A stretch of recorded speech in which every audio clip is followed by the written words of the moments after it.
देख रहे हैं आप और आपके साथ मैं हूं अनुजा। उत्तराखंड में 2022 में विधानसभा चुनाव होने हैं, जिसके लिए सभी पार्टियां चुनाव की तैयारियों में जुट गई है। इस बीच कांग्रेस की तरफ से उत्तराखंड में भी अब बड़े एक्शंस लिए जा रहे हैं, बड़ी जो है योजनाएं तैयार की जा रही है और रणनीति के साथ काम की जा रही है। हालांकि चुनाव आयोग ने बहुत बड़ा ऐलान किया है। उन्होंने कहा है कि अब चुनाव प्रचार प्रसार नहीं करना है और उसको देखते हुए कांग्रेस पार्टी की तरफ से वर्चुअली बैठक की जा रही है। वर्चुअली लोगों से जुड़ने के माध्यम पर जो है काम किया जा रहा है। इस बीच ये भी बता दूं कि उत्तराखंड में अब प्रियंका गांधी जो लगातार उत्तर प्रदेश में नारा दे रही थी, लड़की हूं लड़ सकती हूं, वो नारा अब उत्तराखंड में भी चल रहा है। उत्तराखंड में भी अब पार्टी में महिलाओं की उम्मीदवारी बढ़ गई है।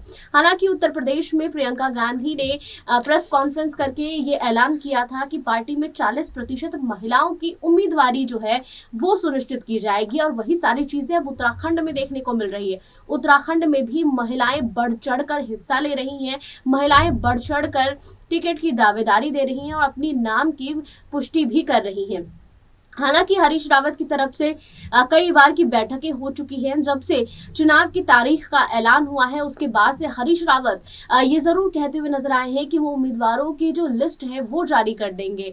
हालांकि अभी तक उम्मीदवारों की लिस्ट जारी नहीं की गई है, पर कयास लगाए जा रहे हैं कि इस बार महिलाओं की तादाद ज्यादा होंगी। ना सिर्फ उत्तर प्रदेश में बल्कि उत्तराखंड में भी महिलाएं अब बढ़ चढ़कर कांग्रेस पार्टी से जुड़ रही हैं और अपनी बात सरकार के समक्ष रख रही हैं, जनता के समक्ष रख रही हैं। इस रिपोर्ट में देखिए कि प्रियंका गांधी के तर्ज पर कैसे उत्तराखंड में भी अब महिलाएं बढ़ चढ़कर पार्टी में हिस्सा ले रही हैं।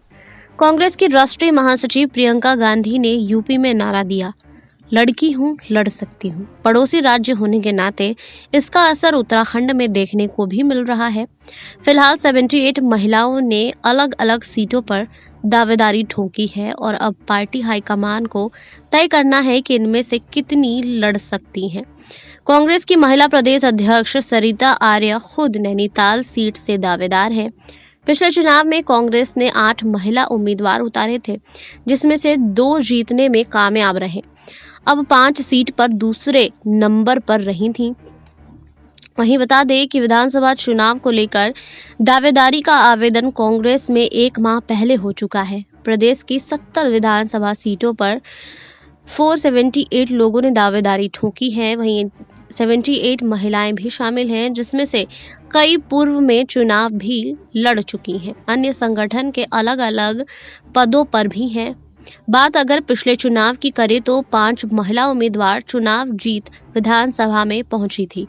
इसमें हल्द्वानी से कांग्रेस की कद्दावर नेता स्व डॉक्टर इंदिरा हृदय और भगवानपुर से ममता राकेश शामिल थीं। वहीं भाजपा के टिकट पर यमकेश्वर से श्रतु खुंडिड और गंगोली हाट से मीना गंगोला और सोमेश्वर से रेखा आर्या चुनाव जीती थी। बता दें कि प्रियंका गांधी उत्तर प्रदेश में महिला सुरक्षा और महिला सशक्तिकरण का मुद्दा लेकर चल रही हैं, जिसे अब उत्तराखंड में भी फॉलो किया जा रहा है।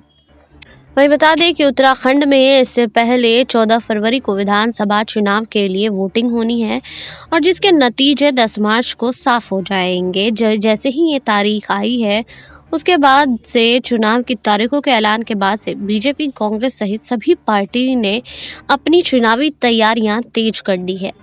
खबर है कि उत्तराखंड के लिए कांग्रेस उम्मीदवारों की पहली लिस्ट 1 सप्ताह के अंदर जारी हो जाएंगी। वहीं बता दें कि कुछ दिनों पहले ही प्राप्त जानकारी के मुताबिक उत्तराखंड के लिए 11 जनवरी को कांग्रेस स्क्रीनिंग कमेटी की बैठक हुई। इस बैठक में प्रत्याशियों की दावेदारी के साथ एक परिवार एक टिकट के फॉर्मूले पर भी कांग्रेस आलाकमान को फैसला लेना है। सूत्रों की माने तो उत्तराखंड में पार्टी इस फॉर्मूले को किनारे रख सकती है। खबर है कि यशपाल आर्या और उनके बेटे को टिकट मिलना तय है। वहीं कांग्रेस की ओर से सीएम पद के सबसे बड़े दावेदार हरीश रावत के साथ उनकी बेटी भी चुनाव लड़ सकती हैं। वहीं इससे पहले खबर आई थी कि कांग्रेस पहली लिस्ट में राज्य की 70 विधानसभा सीटों में से 45 पर अपने उम्मीदवारों के नाम का ऐलान कर सकती है। बताया जा रहा है कि पार्टी ने इन 45 सीटों पर टिकट बंटवारे के नाम को अंतिम रूप दे दिया है। वहीं सूत्रों के अनुसार राज्य की कुल 70 में से करीब 200 सीटें ऐसी हैं जिन पर पार्टी उम्मीदवारों के नाम तय करने को लेकर असमंजस में है। ऐसे निर्वाचन क्षेत्रों के लिए उम्मीदवारों को चुनाव की तारीख की घोषणा के बाद अंतिम रूप दे दिया जाएगा। वहीं बता दें कि अब कांग्रेस नेता और उत्तराखंड के पूर्व सीएम हरीश रावत उत्तराखंड की बीजेपी सरकार पर आधार संहिता का उल्लंघन करने का आरोप भी लगाया जा रहा है। हरीश रावत ने ट्वीट कर कहा है कि आचार संहिता लगाने के बाद भी बैक डेट में ट्रांसफर किए जा रहे हैं। उन्होंने इसमें आरएसएस के लोगों की भी शामिल होने का आरोप लगाया है। हरीश रावत ने इस आरोप के बाद सियासी पारा गर्म हो गया है और कांग्रेस और बीजेपी इसको लेकर आमने सामने आ गई है। आचार संहिता लागू होने के बाद गंभीर सवाल उठाते हुए कांग्रेस नेता और पूर्व मुख्यमंत्री हरीश रावत ने ट्वीट कर कहा है कि मैं इलेक्शन कमीशन उत्तराखंड के संज्ञान में लाना चाहता हूं। ये उत्तराखंड सचिवालय में क्या हो रहा है? आचार संहिता लाने के बाद भी बैक डेट में ट्रांसफर हो रहे हैं।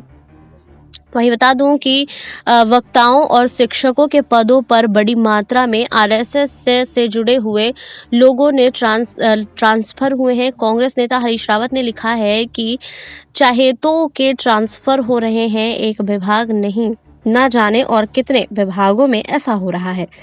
इसकी सूचना न केवल मीडिया, कांग्रेस कार्यालय में भी मथुरा दत्त जोशी के पास उन सूचनाओं को पहुंचा दे। वहीं इस बीच बता दें कि इन तमाम चीजों के बावजूद प्रियंका गांधी जिस तरह से महिला सशक्तिकरण का मुद्दा उठा रही हैं, महिला सुरक्षा का मुद्दा उठा रही हैं, अब वो न सिर्फ उत्तर प्रदेश में काम कर रहा है बल्कि अब इसे देखा गया है कि उत्तराखंड में भी इसी सिरे से काम हो रहा है। जिस तरह से 40% पार्टी में प्रियंका गांधी ने महिलाओं की उम्मीदवारी की बात की है, वही सारी चीजें अब उत्तराखंड में भी कांग्रेस पार्टी में देखने को मिल रहा है। ये देखना भी काफी दिलचस्प होगा। हालांकि प्रियंका गांधी उत्तर प्रदेश में महिलाओं के लिए एक अलग महिला घोषणा पत्र जारी की है, जिसमें महिलाओं के लिए पार्टी में 40% उम्मीदवारी की बात करती हैं, जिसमें महिलाओं के लिए फ्री बस सेवाएं दिलाने की बात कर रही हैं और साथ ही छात्राओं के लिए स्मार्टफोन, इलेक्ट्रिक स्कूटी की बातें कही गई हैं। किसानों के लिए भी कर्ज माफी की बात की गई है।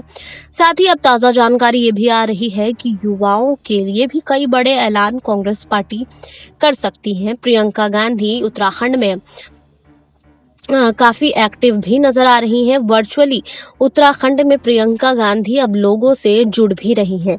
इससे पहले देखा गया है कि उत्तर प्रदेश में प्रियंका गांधी अपनी सक्रियता बढ़ाती हुई नजर आई। उत्तर प्रदेश में कई जिलों का दौरा की, वहां पर चुनावी सभा को संबोधित किया और लोगों के बीच रूबरू हुई और महिलाओं से कनेक्ट की। रायबरेली में प्रियंका गांधी ने महिलाओं के साथ शक्ति संवाद किया और इस शक्ति संवाद के दौरान देखा गया कि महिलाएं अपनी समस्याएं कैसे प्रियंका गांधी को बता रही थी और प्रियंका गांधी उसके समाधान के लिए काम करती हुई भी नजर आई। उत्तर प्रदेश में प्रियंका गांधी महिलाओं के साथ ये वादा करती हुई नजर आई कि सत्ता में अगर उनकी सरकार आती है तो उनके मुद्दों को उठाया जाएगा, उनकी बातों को सुना जाएगा और हर वो काम किया जाएगा जिसकी मांग वो करेंगी। आपको हमारी रिपोर्ट कैसी लगी, हमें कमेंट बॉक्स में लिखिए। बाकी और खबरों के लिए जुड़े रहिए SPN 9 न्यूज के साथ।